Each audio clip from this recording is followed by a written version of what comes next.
Durante años, el conflicto armado más violento que ha tenido lugar en el hemisferio occidental ha estado arrasando como un infierno en México, compuesto por varias facciones de cárteles diferentes, todas compitiendo entre sí por el poder, la influencia y el control de lucrativas rutas y mercados de narcotráfico en los Estados Unidos. Esta guerra dentro de México, entre los cárteles y contra el gobierno mexicano, se ha cobrado la vida de alrededor de 400.000 personas por homicidios relacionados con crímenes violentos y desapariciones desde que comenzó en 2006. Mientras que el fentanilo y la metanfetamina que han estado contrabandeando a través de la frontera han estado devastando las calles de Estados Unidos y alimentando la epidemia de opioides en Estados Unidos, donde más de 250.000 personas más han muerto solo por sobredosis de fentanilo desde 2018. El número de muertes por sobredosis de fentanilo en Estados Unidos ha estado aumentando casi todos los años, desde 2012 hasta el punto de que fueron 27 veces más altas en 2022 que una década antes, en 2012. Y a pesar de que la gran mayoría del fentanilo ilícito se origina en laboratorios fuera del país y entra a Estados Unidos al ser contrabandeado por cárteles a través de la frontera, y a pesar de que el gobierno mexicano ya ha estado oficialmente en guerra con los cárteles desde 2006, la perspectiva de que el ejército de Estados Unidos intervenga y tome acción directa contra los cárteles en México siempre pareció una idea marginal o algo sacado de una película durante años. Pero en los últimos meses, con Donald Trump nuevamente en el cargo, esa idea que antes era marginal de enviar al ejército de Estados Unidos a su próxima guerra con los cárteles mexicanos a través de la frontera, se ha vuelto cada vez más convencional y plausible. Según una memoria escrita por Mark Esper, secretario de Defensa de Trump durante su primer mandato, Trump supuestamente le preguntó en privado en 2020 si hubiera sido posible para el ejército de Estados Unidos disparar misiles a laboratorios de drogas dirigidos por cárteles en México y luego negar toda responsabilidad de Estados Unidos por los ataques después. Trump mismo ha negado que esta interacción alguna vez haya ocurrido, pero la retórica de él y de otros republicanos desde entonces sobre perseguir a los cárteles y aplastar sus operaciones de fentanilo solo ha crecido en fervor. En marzo de 2023, un grupo de 4 turistas estadounidenses que fueron confundidos con contrabandistas haitianos por el cártel del Golfo de México en la ciudad fronteriza de Matamoros fueron secuestrados y 2 de ellos fueron asesinados. Incluso después de que el cártel aprehendiera a los hombres supuestamente responsables y los entregara a las autoridades y se disculpara profusamente. El incidente provocó un alboroto en Estados Unidos y llevó al senador republicano Lindsey Graham a decir que presentaría legislación para sentar las bases para que la administración Biden desplegara la fuerza militar de Estados Unidos contra los cárteles mexicanos. Algo que el entonces presidente de México, Andrés Manuel López Obrador, más conocido por sus iniciales como AMLO, rechazó sobre la base de que habría sido una violación de la soberanía de México.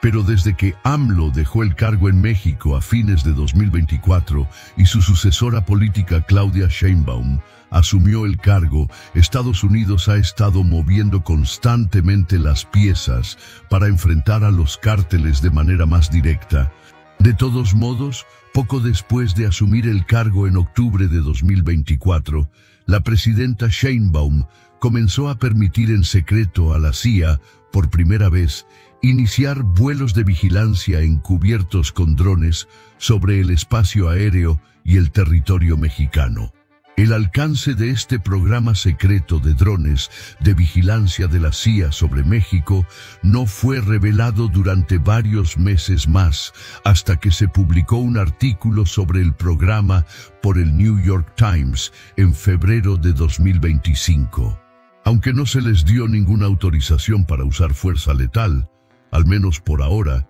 los drones de la CIA han estado ocupados buscando laboratorios de fentanilo dirigidos por cárteles en todo el territorio mexicano, cuya inteligencia se transmite luego a las autoridades mexicanas y probablemente es conservada por Estados Unidos para posibles operaciones futuras. Desde que regresó al cargo, Trump ha ordenado un aumento en el número de estos vuelos de reconocimiento con drones de la CIA que tienen lugar sobre México. También ha ordenado al ejército de Estados Unidos intensificar sus propios vuelos de vigilancia separados a lo largo de la frontera sur y a lo largo de la costa del Pacífico de México. A diferencia de la CIA, el ejército de Estados Unidos aún no tiene permiso formal para utilizar el espacio aéreo mexicano. Pero eso no ha impedido que la administración Trump use al ejército para adquirir inteligencia sobre los cárteles. De todos modos, desde que Trump regresó al cargo, el ejército de Estados Unidos ha realizado más de 2 docenas de vuelos de vigilancia conocidos a lo largo de la frontera sur, utilizando una variedad de aviones espía y drones. En cuanto a principios de febrero, un avión de la Fuerza Aérea de Estados Unidos, R-135V, Rivet Joint, de reconocimiento, maniobró cuidadosamente entre aguas y espacio aéreo internacionales para volar profundamente dentro del Golfo de California, directamente por el estado mexicano de Sinaloa, hogar de uno de los cárteles más grandes e influyentes de México, el Cártel de Sinaloa. Estos vuelos de vigilancia aumentados bajo la administración Trump parecen estar recopilando inteligencia y adquiriendo objetivos para posibles ataques futuros. Mientras que la administración Trump también ha estado sentando aún más las bases para ataques de otras maneras también. La elección de Trump para el embajador de Estados Unidos en México durante esta administración es un hombre llamado Ronald Johnson, ex boina verde y un veterano oficial de la CIA con más de 20 años de experiencia previa liderando operaciones paramilitares sensibles. Una elección que sugiere la postura de la administración Trump hacia México y los cárteles. Entre febrero y marzo de 2025, la administración Trump envió un destacamento de las boinas verdes a la instalación naval Luis Carpizo en el estado mexicano de Campeche para realizar ejercicios de entrenamiento conjunto con el Cuerpo de Infantería de Marina de Élite de México. Mientras que el 20 de febrero, la administración Trump tomó la medida sin precedentes de designar formalmente a los 6 cárteles mexicanos más grandes como organizaciones terroristas extranjeras o FTO. El Cártel de Sinaloa, el Cártel Jalisco Nueva Generación, el Cártel del Noreste, la Familia Michoacana, el Cártel del Golfo y los Cárteles Unidos. Ahora, históricamente y prácticamente hablando, los cárteles mexicanos nunca fueron designados por el gobierno de Estados Unidos como organizaciones terroristas en el pasado, porque hay una diferencia bastante clara entre los cárteles que son básicamente negocios cuyo objetivo final es ganar dinero y grupos como Al-Qaeda o ISIS, cuyos objetivos finales son cambios políticos y que están motivados ideológica o religiosamente en su lugar. Sin embargo, la designación de los cárteles mexicanos como organizaciones terroristas por la administración Trump no abre inmediatamente la puerta a que la Fuerza Aérea de Estados Unidos los bombardee en México. En realidad, no ofrece ninguna herramienta militar adicional contra ellos por sí misma. Lo que sí hace, sin embargo, es que permite a las autoridades financieras de Estados Unidos perseguir las finanzas de los cárteles mucho más agresivamente de lo que solían hacerlo. Todas las organizaciones designadas como grupos terroristas por el gobierno de Estados Unidos ven todos sus activos congelados que están bajo el control de las instituciones financieras estadounidenses, mientras que a sus miembros conocidos se les prohíbe entrar al país e inmediatamente permite su deportación. Sin embargo, lo más significativo que sucede cuando un grupo es designado como FTO es que se vuelve ilegal para los ciudadanos estadounidenses e incluso otros proporcionar a sabiendas lo que se denomina apoyo material al grupo. Si hay un restaurante en algún lugar de México que paga dinero de protección a uno de los cárteles, por ejemplo, esto permitiría que el restaurante fuera objetivo de congelamientos o incautaciones financieras debido a las transferencias financieras con el cártel. La designación también puede traer grandes consecuencias financieras y económicas no deseadas. También, debido a lo profundamente arraigados que están muchos de los cárteles en la sociedad mexicana,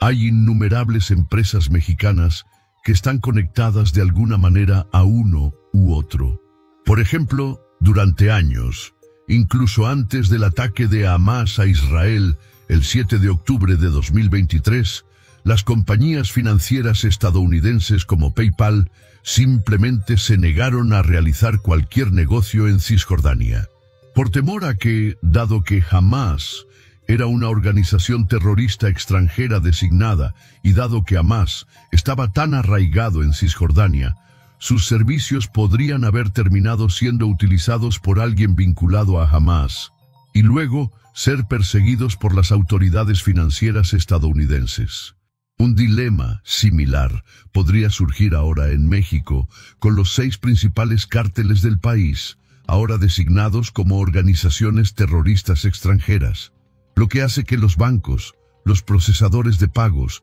y otras empresas financieras con sede en Estados Unidos que operan en México sean potencialmente susceptibles a procesos federales. La designación formal de los 6 cárteles como organizaciones terroristas también sienta las bases en Estados Unidos para justificar una intervención contra los terroristas declarados. Más tarde, muy poco después de su designación, Elon Musk, uno de los principales asesores de Trump, dijo en X que eso significaba que eran elegibles para ataques con drones. En noviembre de 2024, el zar de la frontera de Trump, Tom Homan, dijo que el presidente estaba comprometido a llamar a los cárteles organizaciones terroristas y usar toda la fuerza de las operaciones especiales de Estados Unidos para eliminarlos. Mientras que este nuevo secretario de Defensa de la administración Trump, Pete Hegseth, también se ha negado repetidamente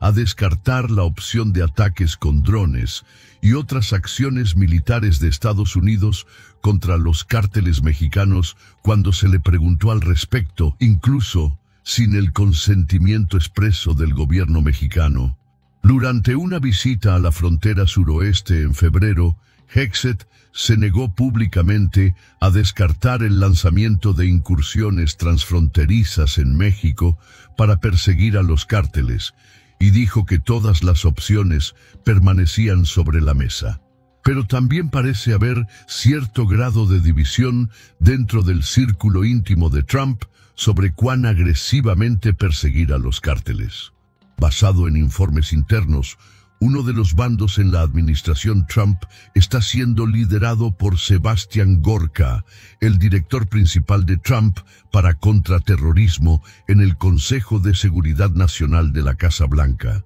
El bando de Gorka aparentemente está presionando para usar al ejército de Estados Unidos para perseguir agresivamente a los cárteles dentro de México y destruir sus operaciones de fentanilo lo más rápido posible, con o sin el consentimiento previo del gobierno mexicano. Este bando argumenta que la urgencia de la crisis del fentanilo en Estados Unidos exige una acción rápida y decisiva contra los cárteles, mientras que el otro bando más cauteloso está aparentemente liderado por el asesor de seguridad nacional de Trump, Stephen Miller, quien está supuestamente preocupado de que ir demasiado duro contra los cárteles sin la aprobación del gobierno mexicano podría poner en peligro la cooperación entre los gobiernos de Estados Unidos y México en temas de migración y fronteras, lo que podría aumentar en gran medida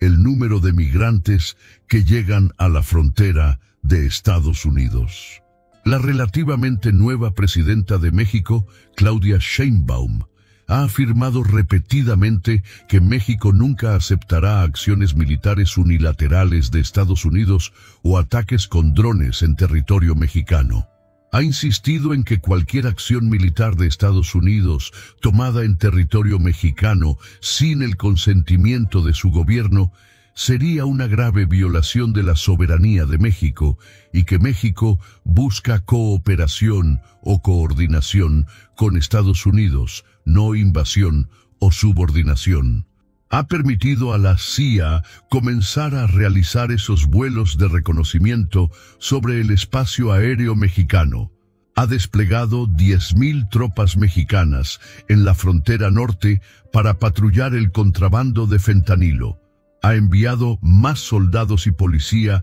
al estado de Sinaloa, donde su gobierno ha reportado casi 900 arrestos solo desde el pasado octubre, y ya ha comenzado a extraditar a más de 2 docenas de operativos de cárteles a Estados Unidos para ser juzgados. No obstante, a principios de abril, NBC News informó que varios funcionarios de alto nivel de la administración Trump sin nombre, todavía estaban considerando lanzar ataques con drones en México contra objetivos de cárteles pronto, incluso sin la aprobación del gobierno mexicano. Y para entender lo que está sucediendo ahora mismo entre Estados Unidos y México y los cárteles, ayuda a entender un poco el contexto detrás de la historia de las guerras contra las drogas y lo grave que se ha vuelto el problema con el tiempo. Los narcotraficantes y grupos criminales en México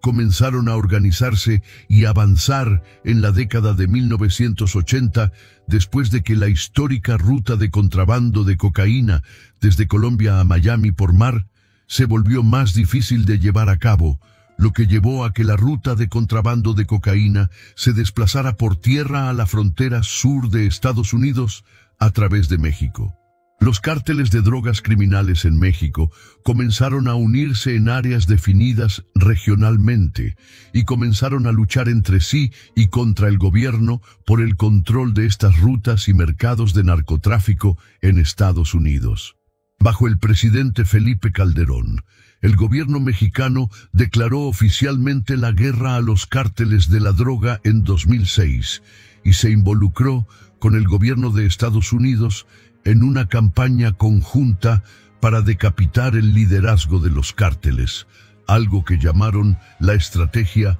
Kingpin. Durante los siguientes 6 años, hasta 2012, las agencias de inteligencia estadounidenses transmitieron información sobre los cárteles al gobierno mexicano. Agentes de aplicación de la ley de Estados Unidos cooperaron con la aplicación de la ley mexicana y las fuerzas especiales de Estados Unidos entrenaron a comandos de élite mexicanos para perseguir a los cárteles ellos mismos. Pero esta estrategia inicial tuvo sus deficiencias. Algunas de las fuerzas especiales mexicanas que fueron entrenadas por las fuerzas especiales estadounidenses desertaron y se llevaron su entrenamiento y experiencia para formar uno de los cárteles de drogas mexicanos más temibles, los Zetas, que más tarde se convirtió en el Cártel del Noreste, que es uno de los cárteles que ahora está designado como organización terrorista extranjera por Estados Unidos. Dirigirse al liderazgo de los cárteles también a menudo creaba vacíos de poder y desencadenaba feroces crisis de sucesión y guerras civiles dentro de los cárteles, lo que exacerbaba aún más los niveles de violencia. Después de que el partido de Calderón fuera expulsado del cargo en 2012 y Enrique Peña Nieto asumió como el siguiente presidente de México, cambió la estrategia de usar al ejército mexicano para enfrentar a los cárteles de nuevo hacia las agencias de aplicación de la ley y las operaciones militares conjuntas con Estados Unidos contra los cárteles terminaron. No obstante, a pesar de una breve disminución en los homicidios en México después de las reformas del presidente Nieto, la corrupción y la violencia relacionada con el crimen continuaron siendo problemas graves en el país. Cerca del final de su mandato en 2016, los homicidios relacionados con drogas en México aumentaron un asombroso 22%, con más de 20,000 personas asesinadas solo ese año.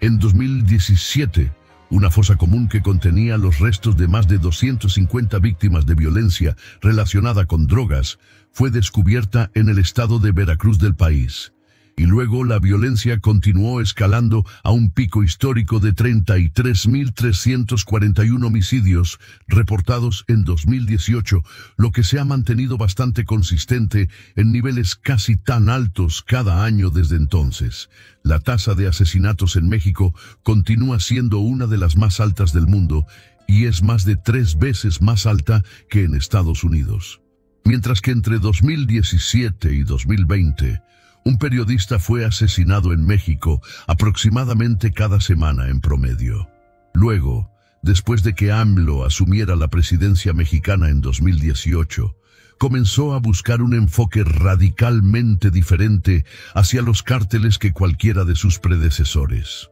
Adoptó una nueva política que llamó abrazos, no balazos, en la que buscaba abordar el problema de la violencia de los cárteles legalizando la marihuana, implementando programas de alivio de la pobreza y desplegando nuevas pautas de sentencia para los narcotraficantes convictos. También creó una nueva Guardia Nacional Mexicana, una especie de fuerza híbrida de policía civil y militar para luchar contra los cárteles en el terreno. En general, AMLO adoptó un enfoque muy pasivo hacia los cárteles en México, lo que efectivamente les permitió prosperar como nunca antes. AMLO afirmó falsamente en múltiples ocasiones que no se producía fentanilo en México en absoluto. AMLO retiró formalmente a México de un acuerdo de cooperación de seguridad con Estados Unidos en 2021. Mientras que el número de personas desaparecidas en México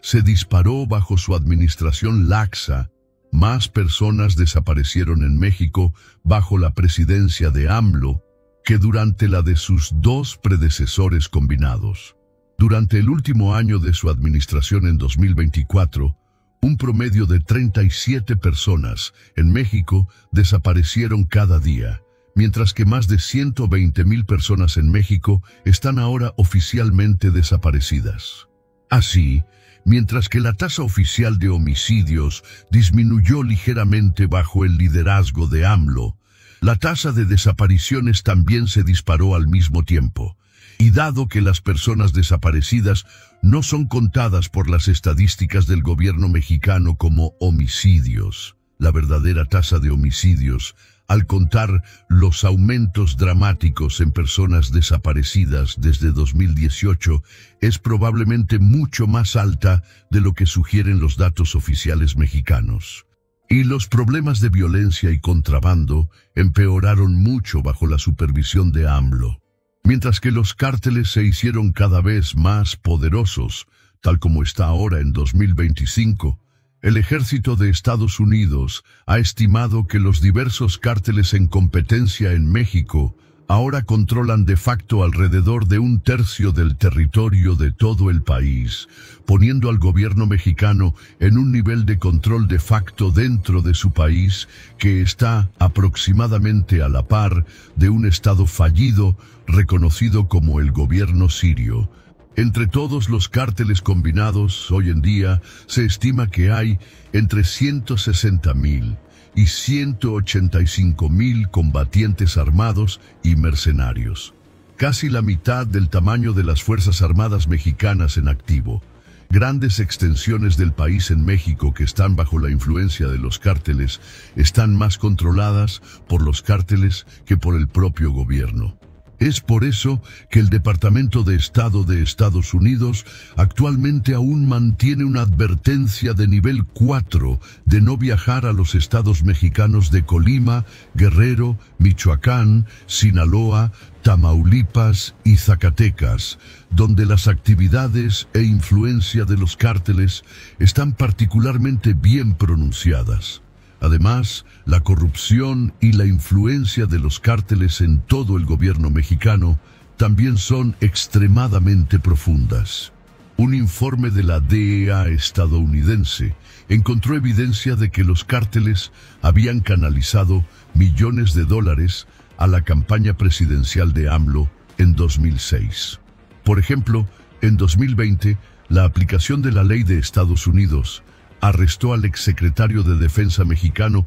mientras visitaba Los Ángeles con una extensa acusación que lo acusaba de aceptar sobornos de uno de los cárteles y de usar su posición para ayudar con el contrabando de drogas. En 2024, el exsecretario de Seguridad Pública de México también fue sentenciado a 38 años de prisión por su papel en la aceptación de sobornos del cártel de Sinaloa. Hechos que ahora presentan desafíos significativos a la posibilidad de que el ejército de Estados Unidos coopere con el gobierno mexicano contra los cárteles. Si la influencia del cártel se extiende lo suficientemente alto a través del gobierno hasta las propias posiciones del gabinete del presidente mexicano, ¿hasta qué punto se puede confiar en que el gobierno mexicano no filtrará información sobre los planes militares inminentes de Estados Unidos a los cárteles?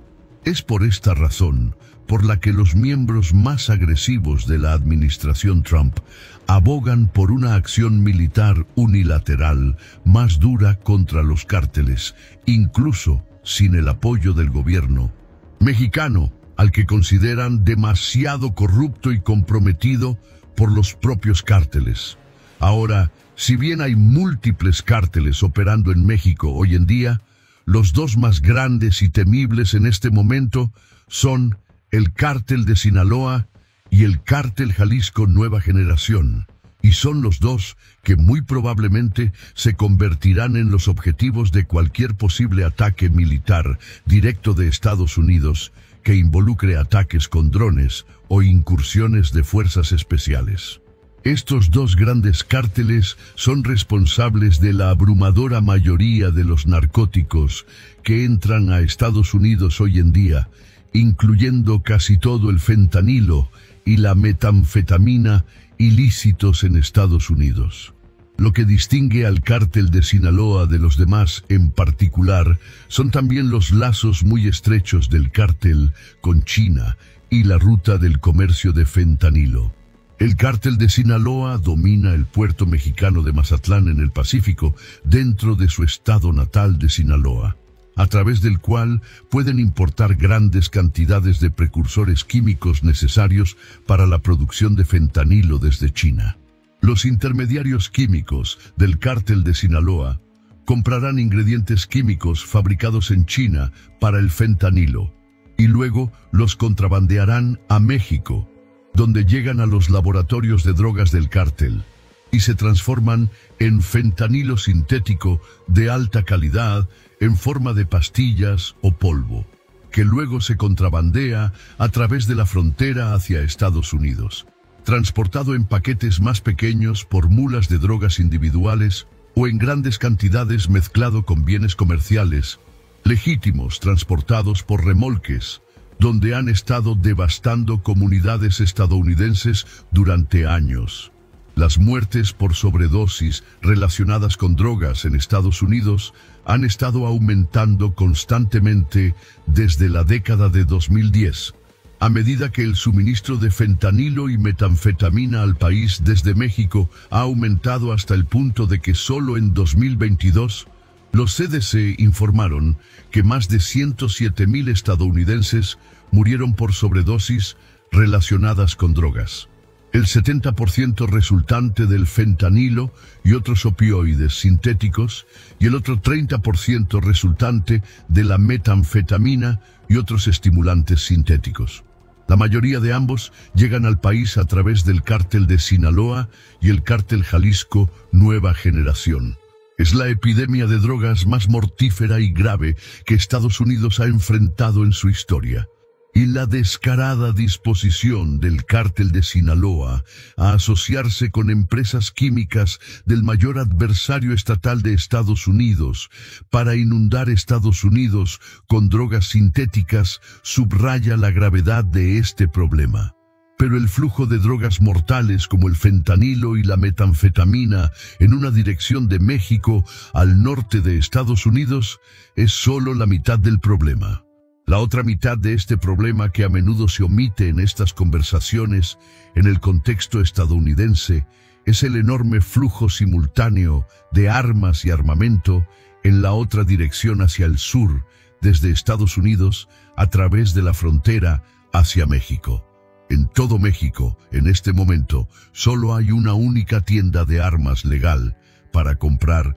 armas de fuego. Y sin embargo, a pesar de eso, hay millones de armas de fuego que se pueden encontrar fácilmente en México que fueron fabricadas en Estados Unidos. Se ha estimado que entre 200,000 y 500,000 armas de fuego fabricadas en Estados Unidos son contrabandeadas hacia el sur a través de la frontera en Nuevo México cada año. Un problema tan significativo que las autoridades mexicanas a menudo lo denominan el Río de Hierro. El gobierno mexicano ha afirmado que entre el 70% y el 90% de las armas utilizadas para crímenes en México han sido traficadas ilegalmente al país desde Estados Unidos. Mientras que el propio gobierno de Estados Unidos ha informado que más del 40% de las armas de fuego ilegales incautadas por las autoridades en México durante un periodo de 5 años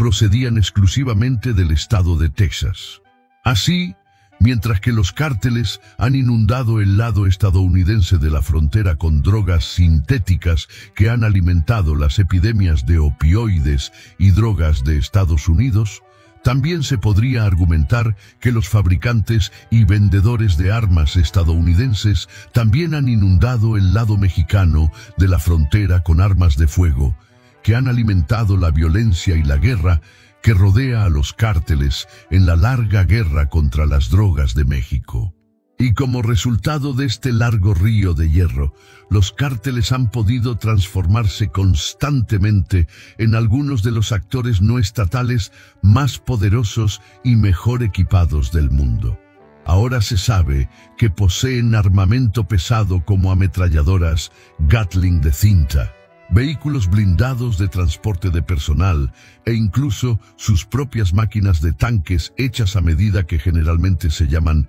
narcotanques. Los cárteles también son conocidos por tener habilidades expertas en la fabricación de bombas y una gran habilidad en el uso de IED, como lo demuestra un incidente reciente en 2023, cuando agentes de la patrulla fronteriza de Tucson, Arizona, fueron atacados por miembros del cártel y luego, tras perseguirlos, descubrieron 10 IED colocados por el cártel a lo largo de la frontera. Ya en 2010, los cárteles también han hecho un uso pionero de drones en múltiples aplicaciones para entregar drogas a través de la frontera, para navegar los flujos de migrantes desde arriba en tiempo real y como armas para atacar a sus enemigos. Aparentemente, habiendo aprendido lecciones de la guerra en Ucrania, los cárteles mexicanos han estado usando drones recientemente para lanzar explosivos sobre sus enemigos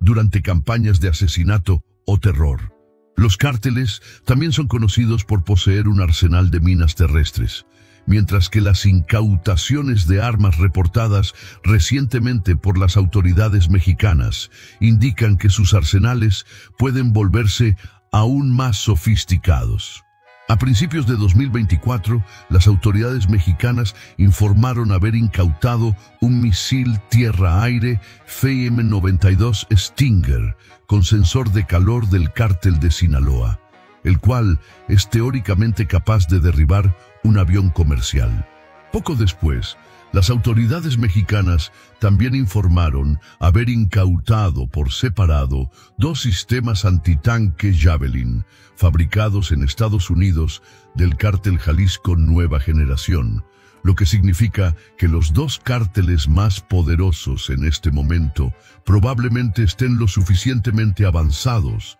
como para tener capacidades significativas antiaéreas y antitanque. De todos modos, si bien superan significativamente en equipo a la mayoría de las agencias de aplicación de la ley en México, la potencia de fuego, el entrenamiento y las capacidades de los cárteles aún no están ni de lejos a la misma escala que las del ejército de Estados Unidos. Probablemente el mayor obstáculo que se interpone en el camino de que el ejército de Estados Unidos realmente ataque a los cárteles son los múltiples obstáculos legales que se interponen en el camino. Dado que el gobierno mexicano ha dejado repetidamente explícitamente claro que nunca consentirá acciones militares unilaterales de Estados Unidos en territorio mexicano y ha jurado defender su soberanía. El derecho internacional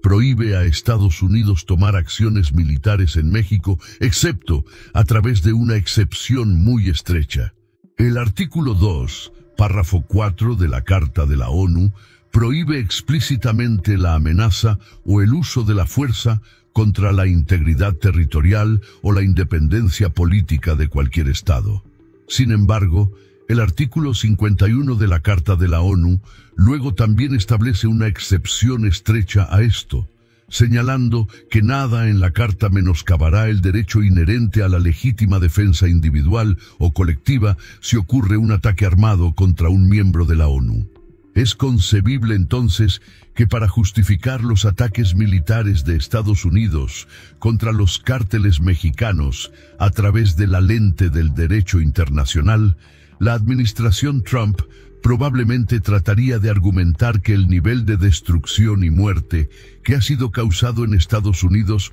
por las operaciones de contrabando de fentanilo y metanfetamina del cártel le da derecho a usar la fuerza militar contra ellos en territorio mexicano mientras actúa en legítima defensa. Independientemente de lo destructiva que haya sido la crisis del fentanilo y la metanfetamina en Estados Unidos, sin embargo, el contrabando de esos narcóticos a Estados Unidos no representa realmente un ataque armado al país de la manera que el artículo 51 de la Carta de la ONU preveía. Por lo tanto, sin la cooperación del gobierno mexicano, cualquier ataque militar de Estados Unidos contra los cárteles en México sería casi con certeza interpretado como una violación del derecho internacional en el mejor de los casos, y podría ser interpretado como un acto de guerra contra México en el peor de los casos, especialmente si los ataques terminan matando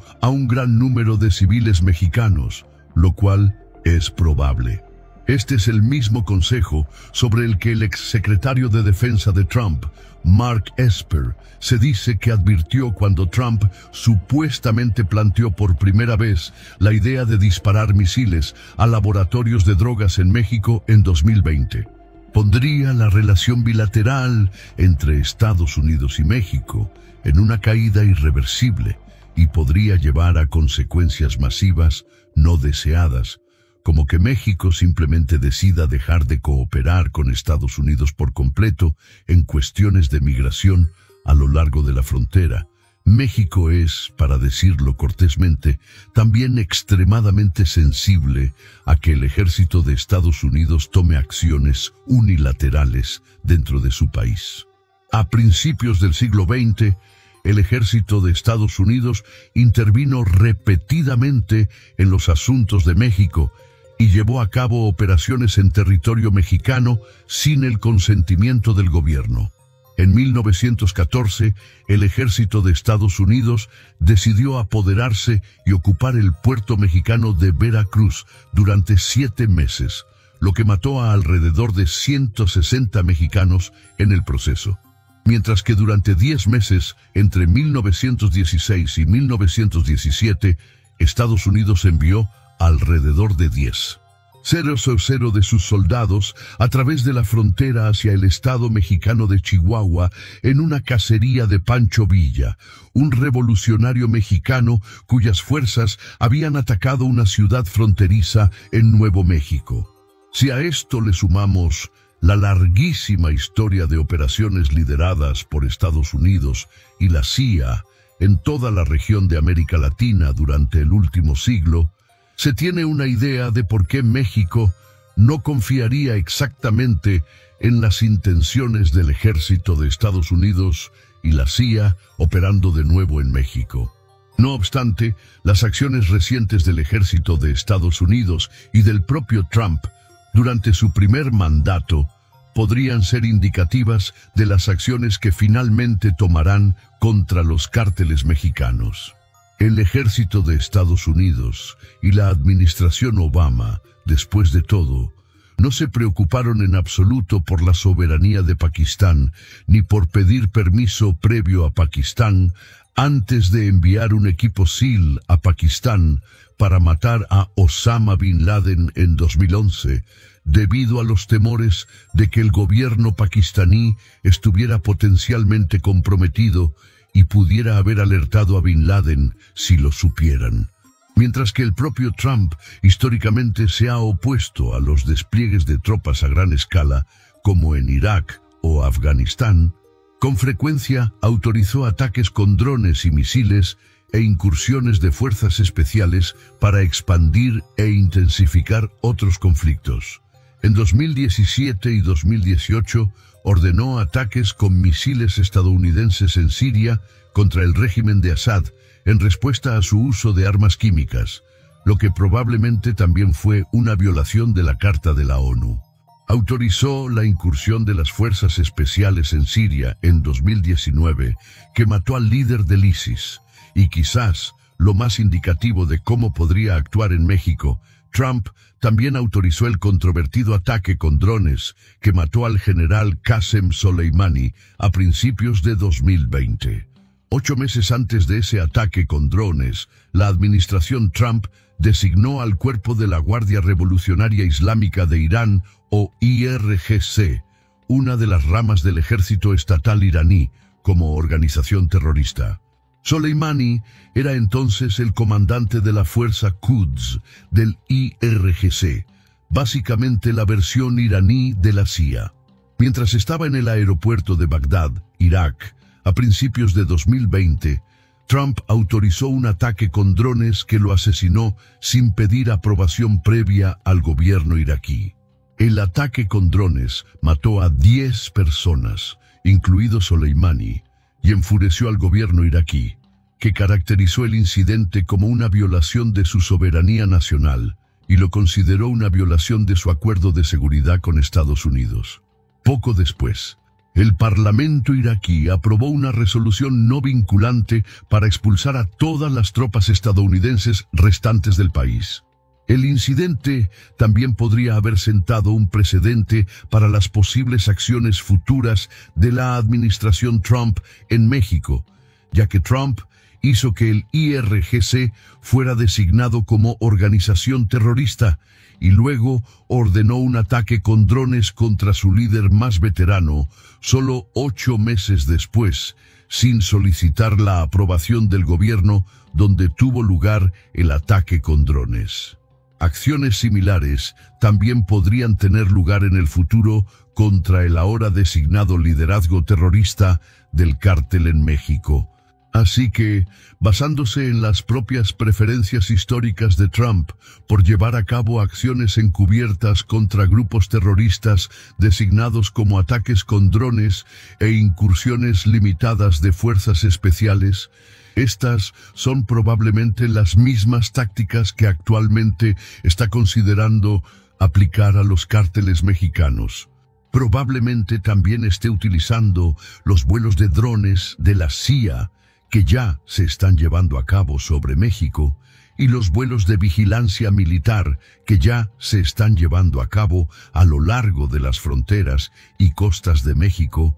para construir un objetivo para futuros ataques. No obstante, habrá múltiples problemas con los ataques militares directos a los cárteles, más allá de todos los problemas legales y geopolíticos. El fentanilo, en particular, se produce de manera completamente diferente a cómo se producen las drogas de origen vegetal. El fentanilo se puede producir en grandes cantidades y en laboratorios relativamente pequeños. Y los laboratorios de fentanilo de los cárteles a menudo se encuentran en áreas urbanas densamente pobladas y abarrotadas, y en los propios hogares de las personas. Apuntar a estos laboratorios con ataques con drones tiene un potencial muy alto de causar bajas civiles masivas, lo que inflaría aún más las tensiones entre los gobiernos mexicano y estadounidense. Enviar incursiones de fuerzas especiales en su lugar para atacar los laboratorios en el terreno también podría resultar en que soldados estadounidenses se conviertan en bajas o sean capturados por los cárteles o incluso por el gobierno mexicano. También desencadenaría una importante crisis política potencial. Además, los laboratorios de fentanilo también son de baja tecnología y mucho más fáciles de reemplazar que la producción convencional de drogas a base de plantas. Volar o capturar un montón de laboratorios de fentanilo no detiene a los cárteles de simplemente establecer más de ellos después, especialmente mientras la demanda de narcóticos sintéticos dentro de Estados Unidos permanezca sin cambios y lucrativa. La idea de la administración Trump sería emplear la máxima presión militar sobre los cárteles, asesinando a sus líderes, volando sus laboratorios e interrumpiendo su logística para tratar de obligarlos a abandonar el comercio de fentanilo y metanfetamina a Estados Unidos y a abandonar críticamente sus relaciones comerciales con adversarios estatales como China, particularmente agudo para los estrechos negocios del cártel de Sinaloa con China en la cadena de suministro general de fentanilo. De alguna manera, ya hay algunas señales tempranas de que esta estrategia en realidad podría estar funcionando. Justo en febrero, la inteligencia de código abierto pareció indicar que los cárteles Metros y Grupo Scorpion lograron negociar un alto el fuego entre ellos y el estado fronterizo mexicano de Tamaulipas, y que los términos de su alto el fuego incluían notablemente un llamado a poner fin a su tráfico de fentanilo al sur de Texas, potencialmente por temor a incurrir en la abrumadora ira del ejército de Estados Unidos y sus designaciones de organización terrorista extranjera. Por un lado,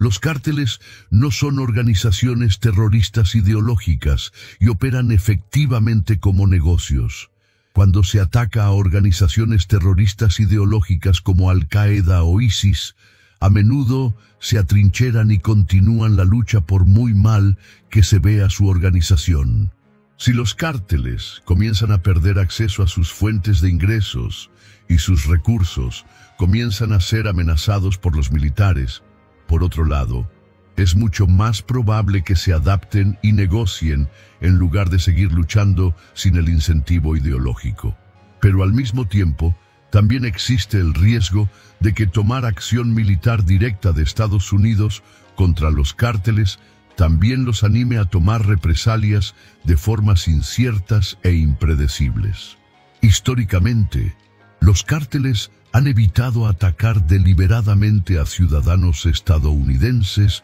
por temor a provocar una respuesta militar de Estados Unidos, como lo demuestra la disculpa del Cártel del Golfo en 2023, después de que mataran por error a esos 2 ciudadanos estadounidenses. Sin embargo, si el ejército de Estados Unidos ya estuviera bombardeando activamente sus laboratorios de drogas y asesinando a sus líderes con incursiones de fuerzas especiales, no tendrían más incentivos para mostrar ninguna moderación, e incluso podrían verse incentivados a comenzar a llevar a cabo ataques dirigidos a estadounidenses para obtener influencia y represalias para tratar de obligar al gobierno de Estados Unidos a detener sus ataques. Hay alrededor de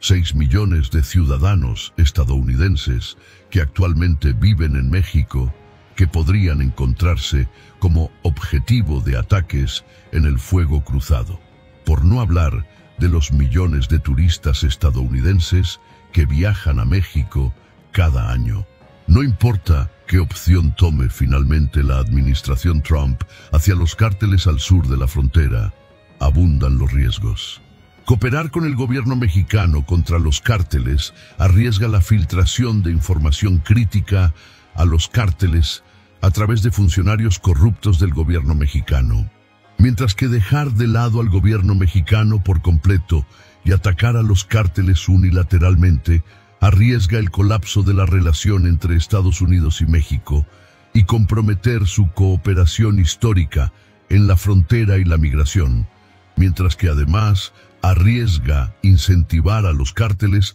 a comenzar a iniciar ataques terroristas contra ciudadanos estadounidenses e intereses de Estados Unidos, exacerbando potencialmente el conflicto y arrastrando al ejército de Estados Unidos aún más a la guerra en otro Afganistán, en las montañas al sur de la frontera. Cualquier posibilidad de tener éxito a largo plazo tampoco puede basarse simplemente en atacar las operaciones y el liderazgo del cártel y eliminar a sus miembros. Mientras la demanda insaciable de narcóticos en Estados Unidos siga siendo alta, mientras el flujo de armas a través de la frontera desde Estados Unidos hacia México permanezca sin control como un río de hierro, y mientras la autoridad del gobierno mexicano sobre su propio territorio siga descentralizada, débil y corrupta, el problema simplemente seguirá persistiendo, y nuevos cárteles y líderes simplemente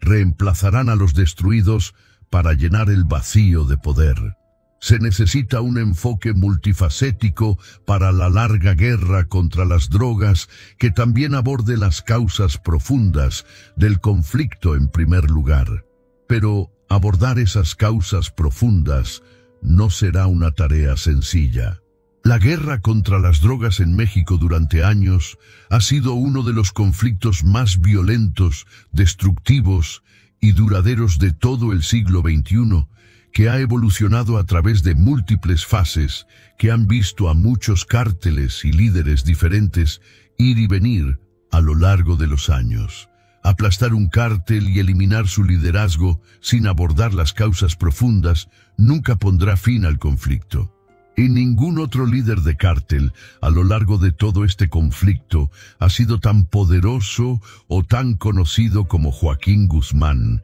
más conocido por su apodo de El Chapo, cuya detención y extradición a Estados Unidos en 2017 no hizo nada para poner fin a la violencia y el caos de las guerras contra las drogas. El Chapo fue el líder del cártel de Sinaloa de México durante años, y en su apogeo fue posiblemente incluso más poderoso de lo que Pablo Escobar había logrado ser en Colombia en la década de 1980. Se estimó que su vasto imperio era responsable de una cuarta parte de todas las drogas ilegales que entraban a Estados Unidos, en gran parte a través de una red de al menos 90 túneles subterráneos que había ordenado construir entre Estados Unidos y México. Multimillonario, se cree que el Chapo es personalmente responsable de la muerte de decenas de miles de personas. Y durante años fue el hombre más buscado del hemisferio occidental,